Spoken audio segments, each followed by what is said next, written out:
Honnêtement, ce matin, c'était pas ça du tout. Ça n'allait pas du tout. J'ai quand même maintenu mon live dans la communauté Bicom de ce matin en me disant: «Bon, bah, tant pis, enfin, fais-le parce que tu t'es engagé à le faire, je pourrais annuler mais j'avais pas envie de l'annuler» et en fait, bah, j'ai bien fait parce que le fait d'avoir maintenu ce live, de l'avoir fait, d'avoir échangé, d'avoir partagé, des choses, d'avoir discuté et cetera avec, Sophie qui était présente ce matin, bah, ça m'a fait vachement de bien. Ça m'a redonné de l'énergie, ça m'a remis, d'attaque pour la journée. Je me suis sentie mieux après ça, donc je me suis dit: «C'est une bonne chose de l'avoir fait». Donc j'étais contente de m'être quand même, je vais pas dire forcée parce qu'il faut pas se forcer non plus, mais d'avoir dit: «Tu vas le faire, tu vas voir comment ça se passe». La leçon que j'en tire, c'est vraiment le côté, apprendre à faire la part des choses entre les missions qui vous prennent de l'énergie et les missions qui vous en redonnent.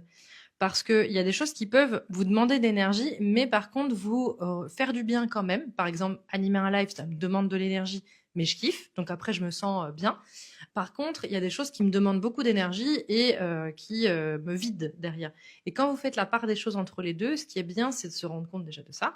Et surtout derrière, c'est de se dire, bah, quand ça va moins bien ou quand vous êtes moins en forme, c'est peut-être d'aller justement essayer de faire une de ces choses qui vous énergisent pour essayer d'aller un petit peu mieux peut-être.